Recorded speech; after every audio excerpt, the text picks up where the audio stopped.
Traveling the Vortex.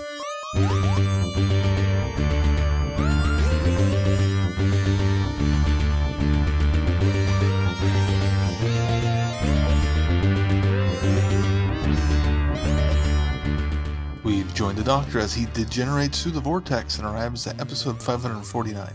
Or is that 48? I'm Keith. I'm Shaun. I'm Glenn. How's it going? He caught me up for a second because I was like, oh, wait a minute. Do we have the wrong one? But that was very clever. I like that. The episode's degenerating. Yeah, I like that. Now it's 547. Uh-oh. How far back are we going to go? I don't know. Well, he only went back 3, so maybe we shouldn't. Or maybe 4. I guess it was 4. Maybe 5. Yeah. 546. A little unclear. It is a little unclear, but it is happening during the Time War, so I assumed it was either 8. He started with 8 or war, so. Mm-hmm. All right, well, did you guys do anything this week? Anything exciting? Watch anything? Read anything? I did not. That's why I'm asking. I did not either. I have been working my way through the Lock and Key graphic novels. Ooh, are those good? They are. We enjoyed the show on Netflix immensely. Finished that up with Patrick for one of our TV nights. And so I went to the library and I've been kind of checking them out a volume at a time. And I'm up to volume 5. And I have to say the show actually stuck relatively close to the overall plot. It, weaves in and out of episodes in graphic novel issues, but the main thrust of it is all still there. So I'm pretty impressed with that. But it's a good story and great artwork, so I highly recommend them. Nothing at all, Keith, huh? Nothing. I'm in season 4 of the UK version of Ghosts and almost done, and sad that I'm almost done. So that catches you up, right? Yeah. Hi, I'm Rupert Booth. I am known as Paul Ferry. And my name is Barry Williams. Together, we host Time Ram. Time Ram's a cruel mistress. It's a random number generator. That also. We roll a number from 1 to 13, and that's our doctor. Then 1 to 300 for the story, and then we ram them together. Even if it doesn't make sense. Cruel, I tell you. Time Ram, putting the wrong doctors in the wrong stories, so you don't have to. You're listening to Traveling the Vortex.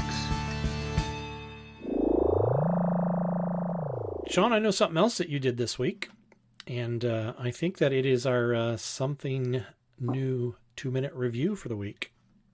Something new 2-minute review. So are you ready? On my mark, get set, go. And yeah, so I listened to the BBC audiobooks version of The Worlds of Doctor Who, which is an audio version of a book that's from back in the 70s. Or magazine. I'm not sure Glenn would have more information on that. It is narrated and read by Jeffrey Beavers and Louise Jameson, and I knew I was going to forget his name. Strax. Dan Starkey. Dan Starkey, thank you. And essentially it's just them reading the book. It is broken up into chapters, and there's some short stories, and there are some behind the scenes information on, an interesting one was the radiophonic workshop and how they did some of the music. It opens with kind of an overview of the show and up to the quote unquote current 4th Doctor. And then all of the adventure serials that take place are with the 4th Doctor, Sarah Jane, and Harry, which was really kind of a nice. I've missed this era, so it was kind of cool to get back into it. Dan Starkey, while he doesn't do a good Tom Baker impression, he does have the rhythm and the cadence and the kind of mannerisms in his speech patterns down. And so he was very good anytime he was narrating one of them. He also does a very excellent Harry Sullivan. So those are a couple things that you can look forward to. But yeah, if you're familiar with the book, this is no different. It's just an audio version of said book. I was not familiar with the book, but it was kind of cool to have it as a reference guide just to see exactly how word for word it was. But that just dropped, and that's my Something new. 2-minute review. I'm very well said, because I would agree 100% with everything you said. I had a chance to listen to it as well, and I think you're spot on the money. I also did. The little bit. Oh, you did too? Mm-hmm. The little bit of background that you were asking about. This was a hardback book that released in 1976, and it was 64 pages. And I don't think they do all of the book. I think they leave a few things out of it. The comic stories that are printed. Yeah, I was going to say, it looks like the comics they didn't do. Mm-hmm. I imagine that would be kind of hard to do audio. Mm-hmm. Yeah. Audioly. And BBC Books or BBC Audio have done a few of these annuals before. This kind of falls in that same vein. And Shaun, I think that this would be the best way to equate it to you. Didn't it sort of kind of give you the feeling of those yearbooks that you have that were printed? Yes, very much so. It's very much in line with those. So. Very much so. Hello, fellow time travelers, and welcome to the Doctor Who Target Book Club podcast, the only podcast to discuss, in story order, all the Doctor Who novelizations. My name is Tony Witt, and every 2 weeks or so, I'm joined by a 2 to 3 person discussion panel, including our so-called expert who's been a Who fan since 1979. That would be me. We also get the views of intermediate, casual, and novice fans who either have never seen the show or who have never read these books until these podcasts, including Dalton Hughes and Alison Seyfried. You can find us on iTunes, Stitcher, Spotify, or wherever you find good podcasts, or even ones like ours. You're listening to Traveling the Vortex, a Direction Point podcast. All right, well, let's move on to news. Well, as we theorized last time, a trailer dropped during Eurovision.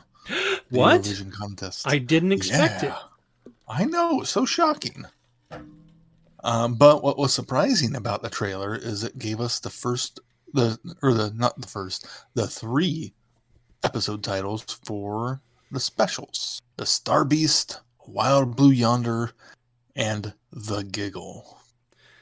I was really kind of taken aback by the first one, The Star Beast, and I don't suspect that this will be an adaptation of the comic, as they've done with like Jubilee for Dalek and what was the other one? Oh, Human Nature, Family of Blood, which adapt the book by Paul Cornell. I don't suspect that they're going to do that, but it does kind of muddy the continuity waters when you name something the same as a comic with the Fourth Doctor. But I suppose that there'll be some. I think we've had other stories that share titles as well, so I suppose this will just be one more. What did you guys think of the trailer? Television story. Right. I liked it. I think it showed. I think it had a couple of. I think it was mostly new footage, but also still didn't give away much about the specials, which I appreciated. I liked getting a little better look at the things that are chasing Beep, and we did get a little better look at Beep the Meep as well when Donna touches its eye. Yeah, Donna got a real good look. Yeah. Up close personal look. But I think of all the trailers they've dropped, this one... this one made me most excited, and I think maybe it's because of the way it's crafted, and we got the episode titles as well, so that was that little bonus. But I think this is the best one so far. I was also surprised by how many shots the new character Rose is in there, because she's in there a lot, even though she doesn't say anything. Well, I presume that she probably has quite a big part, because she's Donna's stepsister, because Donna's mom has now remarried her dad. And so I have a feeling she's going to be quite a role. And this was that Rose character that they kept teasing that was, going to be had been cast. And everybody was speculating, who this was. So this is who this is. And so I think she's going to probably have a pretty predominant role, especially considering that this trailer featured her a lot more. It almost made it seem like she is much more the companion for the series or for the specials.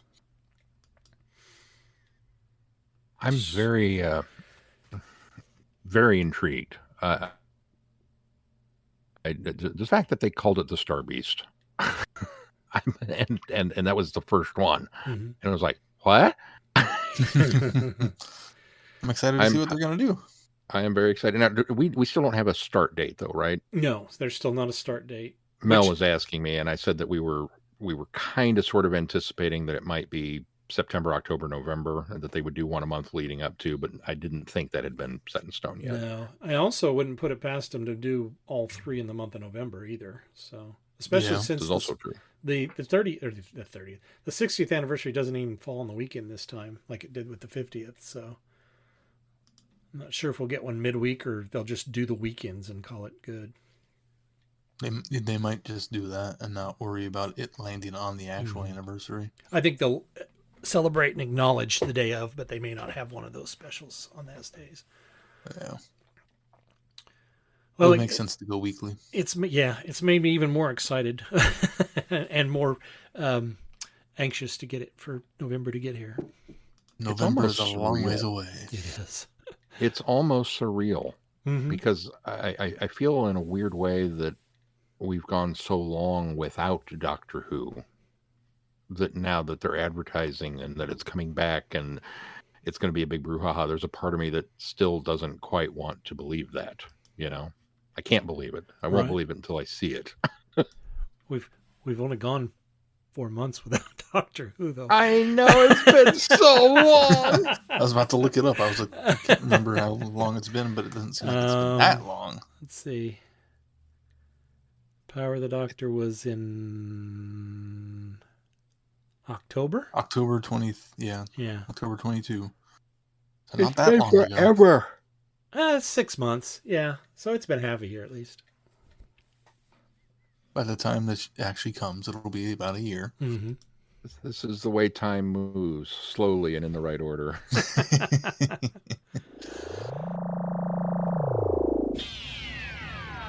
You are invited on an adventure across all of time and space, in a completely random order. It's the Police Box in the Junkyard podcast. Jump in the TARDIS with your hosts, Eric Gulbranson, Asad Kheshki, and Matthew Kressel. Explore Doctor Who TV stories, audio adventures, and books, both novels and non-fiction. The Police Box in the Junkyard podcast. It's the entire Whoniverse on shuffle. The Police Box in the Junkyard podcast is a member of the Direction Point Network and is available about once a month wherever you find your podcasts. You are listening to Traveling the Vortex. All right, well, should we move on to a review? We are starting another 60th anniversary year special. Big Finish has opted to celebrate the year with a series called Once and Future, and they have released their first one in that series, and I think it's 8 parts? 9 parts? I can't remember. It actually goes into next year. But anyway, this is the first one, and it's called Past Lives. The Time War. The Doctor has been injured and brought to a Time Lord field hospital. His body glows with energy, but this is no regeneration into a future form. Instead, the Doctor's past faces begin to appear as he flits haphazardly between incarnations. Staggering to his TARDIS, the Doctor sets out to solve the mystery of his degeneration. Who has done this to him? How and why? From the Earth to the stars, across an array of familiar times and places, he follows clues to retrace his steps, encountering old friends and enemies along the way. Tumbling through his lives, the Doctor must stop his degeneration before he loses himself completely. I'll give it a dun-dun-dun. I completely enjoyed this story. Yeah, I give it a dun-dun-dun also. I think that there's not a lot of depth to it, and I think going into it, I sort of wondered if it would be or wouldn't be, especially since they're pulling this out so long. In the past, they did Light at the End was their 50th anniversary one, which was the big box set that all sort of came together, and it sort of had this major epic feel to it. You know what I mean? Like this kind of weight that they had put all of this together. And I think you're thinking of Legacy of Time. No, Legacy of Time was Big Finish's Oh no, I may have them backwards, don't I? Yeah. Yeah. Well, Legacy of Time was the most recent big Okay. thing they did. That So- was a whole box set, and then Light the at the End. previous one that Light at the End was just one story, wasn't it? It was their 50. Well, I think it was it was a It was box set. 50th, but It was a box set, but wasn't it like 4 parts? I mean, it all came out together, trying to but I remember. seem to I think want to say it was like a. I mean, yes, it was came shorter. out as one solid release, but I Right, want to right. say it Two was parts. a 3 or Oh, 4 it's 2 hour. parts. Yeah. Okay. Well, was yeah, only 2 parts. 2 parts. So probably 2 hours for each part. Yeah, Yeah, something okay. like that. Well, regardless, it was meaty. And then same thing with, as you said, what was the Legacy of Time? Legacy of Time. Which that was was the one that Big was Finish's anniversary. I think 25th or 30th. It must have been the 25th. Yeah, that sounds right. And so that one too, had sort of this epic feel to it. And this one, and I think it's probably because they're pacing it out over how many ever they're doing. I can't remember what they said there was ultimately going to be, but I think that I went into it thinking that this was going to be like, this happens and then there's this big cliffhanger, which there sort of is, but this story itself is really sort of a fun Fourth Doctor romp as well. And it's only an hour, I think was the total runtime on it. Mm-hmm. 8. There are going to be 8 of them. And I kind of like the idea of this not actually being the Fourth Doctor, as we've kind of accepted with the 14th Doctor that this is another incarnation, regardless of the fact that we're seeing the 10th Doctor's face. This is a different incarnation Doctor. Presumably, if you count this as a quote-unquote degeneration where he's actually stepping back through lives, then yes, this is essentially the Fourth Doctor. But in my mind, it also, since he stepped back from the 7th Doctor on back, I kind of felt like this started as the 8th Doctor, and this is almost like the 8th incarnation that's going to be running around as these, as his past selves, obviously being portrayed by the actors that are still with us, and presumably Stephen Noonan, who did the first Doctor in this, and Michael Troughton, who did the second Doctor voice. But it kind of caught me by surprise because it's just really this light, kind of fun story, especially when the monk shows up. The meddling monk we've always liked because when he shows up, there's a bit of levity there. They're always kind of a lighter story. You're going to get a little bit of humor out of the monk.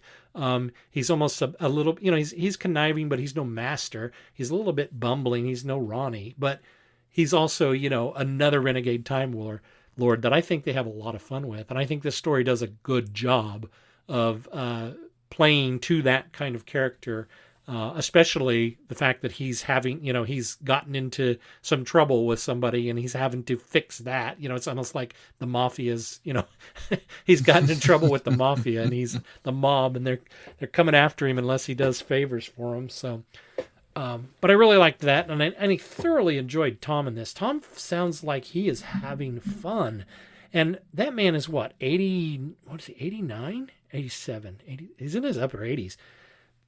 That man, he has so much energy when he does these recordings, and it amazes me that somebody at that age, and I'm glad that he can, but it's amazing that somebody at that age can put that much energy into that character, and I think that shows that he really loves playing that part so much. It was a pleasure to hear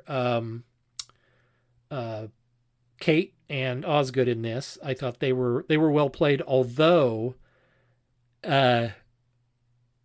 doing their own thing and being very unit-like. It almost was more of a recalling of the Brigadier, kind of, yeah, you don't tell me what I'm going to do. I'm in charge here. So I kind of liked that, although they sort of get themselves in trouble and kind of almost muck things up. And then Sadie Miller as Sarah Jane, wonderful job. If her tone isn't quite there, her cadence and her energy is, and I think that she is feeling this is my first, experience with her playing Sarah Jane, but And for anybody that doesn't know, Sadie Miller is Elizabeth Sladen's daughter. And so just to hear her, I really, by this probably third or fourth line she had, I completely bought into the fact that it was Sarah Jane in this story. I echo a lot of what you said. I like the idea of the degeneration. I think it's really cool, and I also got the impression that this is the 8th Doctor, even though he's wearing the 4th Doctor's face.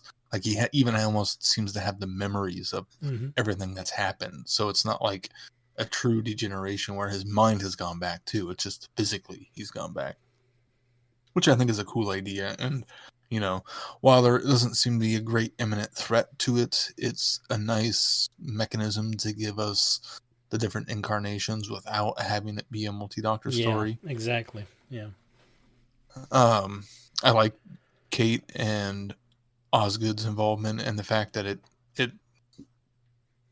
where it is set in their timeline, it appears that it gives them it gives Osgood the reason why she's wearing a scarf.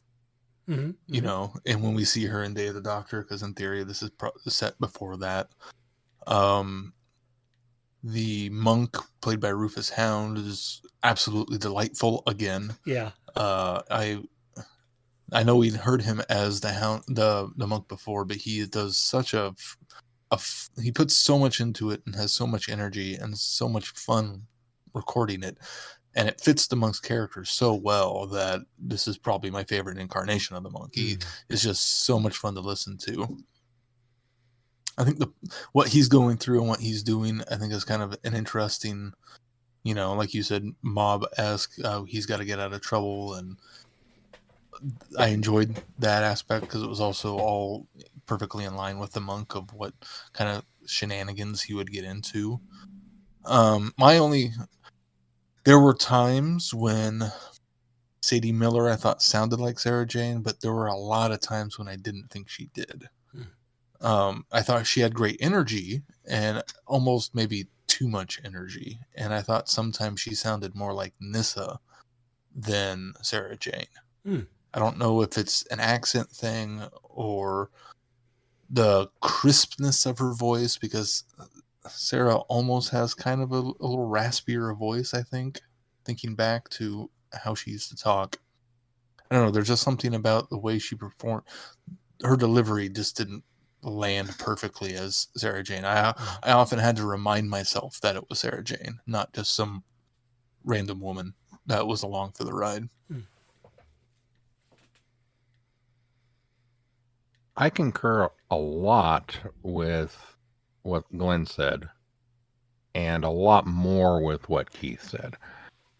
I enjoyed the story, the nugget of the adventure. I was on board with. That was fun, and it was just, as you said, it's a romp. I was less impressed with the idea of setting up this framework story as a degeneration. Maybe I always hope for a multi-Doctor story, and then when I don't get it, I'm ultimately disappointed. So maybe it's just simply my expectations are set inappropriately. I think the idea is cool, but then if you're only going to use that as this excuse to kind of do a solo Doctor adventure with each one of these actors, then it's kind of like, okay. Now, admittedly, that's the frame story. I don't have any of the rest of that, so I don't feel like I can really judge it too harshly on that one. Performance-wise, you're right. Tom sounds like he's having a blast, and both Gemma and Osgood were fine additions.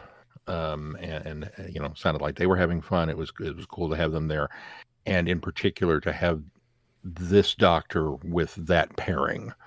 That made for a lot of fun. Sadie Miller has some of the Sarah Jane traits down, and obviously she would know because it's her mom, but like Keith, they just didn't land for me. And more often than not, it didn't land. There were a couple of lines that, yes, did work. And okay, yeah, I'm in the moment, and this is Sarah Jane. And then she would say something else, and it would just kind of break that spell for me, and be like, no, not so much.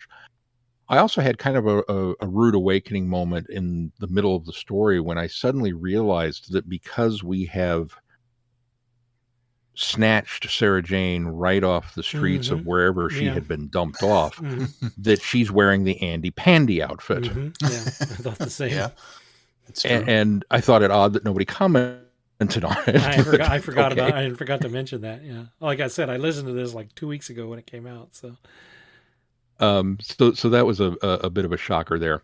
And then there's the monk. Now, I don't know. Have we listened to a meddling monk story for the podcast? We did. We had with Rufus. Yeah, Rufus? we had. It was the Missy story, wasn't it? Yes, he was in one of the Missy stories. Okay. Divorced, beheaded, regenerated. Mm-hmm. I know, and that one sounds familiar. I don't know what the difference was, because I didn't make this connection at all with that story then. But with this one, he would get worked up, and I kept imagining Jonathan from The Mummy, Evie's brother. Okay. Played by John Hannah. Right. And when he would start to talk, and he would get a little high-pitched and a little excitable and very fast talking, John Hannah kept popping into my head from The Mummy specifically.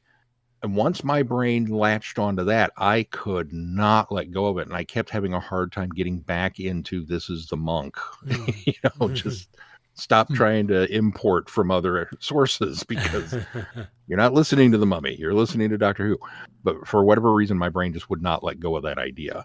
And so I fought that through the whole thing. And it's not that he was bad. I don't want to give that impression at all. It just, for some reason, the vocalizations of this one just kind of kept pulling me back out of the story. And I was having a fun time with the story, but it kind of kept butting into that glass ceiling for some reason. So there were a lot of little things that kind of piled up and dampened it for me. But I'm willing to, I'm going to let go of the overall framework issue until we get further in and see where they go with it. And, if by the 8th episode that was all it was, okay, I'll complain about it then. But if they work it back in that it was a, exciting thing, and, it was this, it's like, oh, okay, cool. That was a neat idea. So, yeah, since we don't know what caused it, I mean, yeah, and the overall mystery with the monk doesn't really, further that storyline at all, other than setting it up. It's hard to judge that aspect of it right now. And it was difficult too, because they, when the doctor comes to him and says, well, you did the thing, and then he doesn't admit to it or deny it. He's just kind of doing his own thing. And then later at the very end, he's like, oh no, it wasn't me. It's like, dude, you could have said that early on and saved yourself a whole lot of trouble. He could have gotten away with it too. Right. Yeah. But, so, and then of course the doctor, how are you tracking me anyway? Oh, I installed it. Why are you telling the bad guy what you did? Because this should not be your first rodeo, Doc. It makes him clever, makes him sound clever. And he likes showing off. He does like showing off. Well, I think having the Fourth Doctor and this incarnation of I almost said Master, the monk together, I think is a great pairing. They both are such over-the-top characters, so large that the way they butt heads is really enjoyable to listen to. That's true, yes. And I never had a John Hannah thought in my head on this. Of course, I more heard, the Sam Swift from when Rufus was in The Woman Who Lived. I mean, so it's right on TV. Yeah. I also thoroughly, I love Osgood, and I love the kind of constant where you were sleeping here. We're gonna have to talk about your work life balance here, and then occasionally I take work home with me, and it was like, oh god, And What then was- her apartment. Oh, she's got a mural on the wall. She's all embarrassed. I said, don't look in there. What's the story?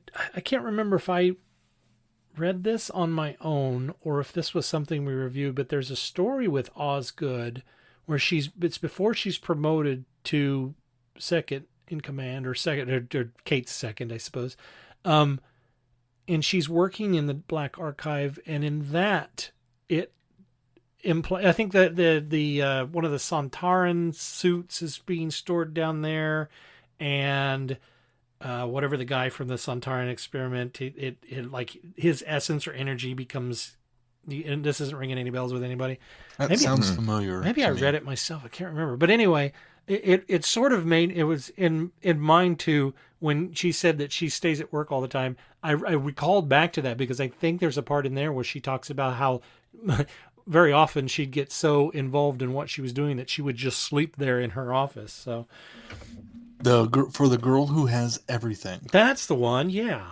It's in that Wintertime Paradox. Oh, right. Yes. Oh, Okay. yeah. Yeah.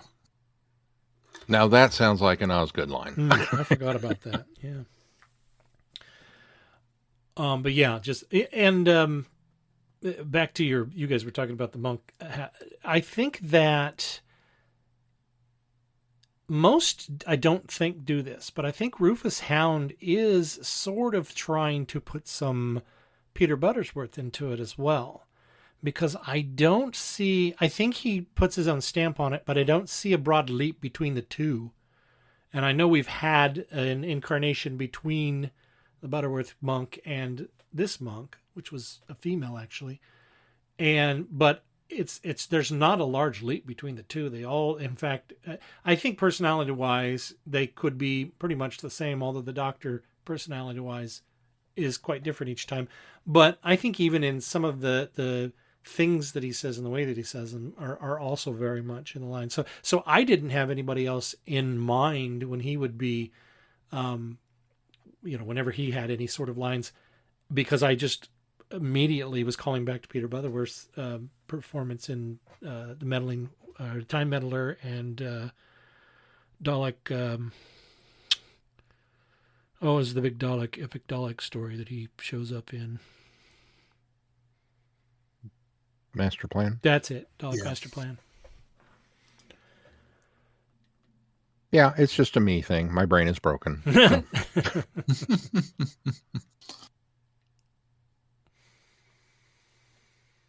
To your point about a multi-Doctor story too, I know where you're coming from, and I almost wonder if when we get to, whether it be the Coda, which by the way I was looking at this, like that Coda is like next year. It's like a whole year away, but maybe even in the Union, which is the 7th story this year that's supposed to drop in late October, I wonder if that will be a big culmination and we will get our multi-Doctor story at that point. So that everybody sort of gets their own story and then everybody's sort of brought together for that one big, finale. Yeah, because they haven't really given us a lot of details other than what's coming up next. Mm-hmm. I mean, we know that multiple Doctors are involved, but that's about it. Well, and you always run the risk with a multi-Doctor story because they tend to trot them out for anniversaries, and they're always, a lot of fun, and they're big fan events, and everybody loves them. But if you do them all the time, if you do them for every anniversary, then it becomes expected and it becomes the standard. And a multi-Doctor story should never be standard. It should never be, run of the mill. And it does feel like Big Finish does a lot of multi-Doctor stories. Yeah, Big Finish in particular does a lot of them. It's starting to feel that way. Yes, yeah, it's starting to feel that way.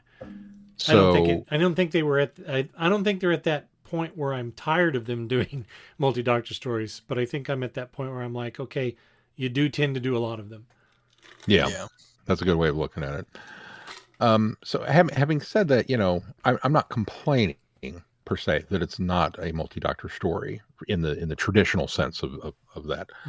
Mm-hmm. But it just feels like for the sake of everybody getting their own standalone story, I guess I don't see the reason that he was de-regenerated.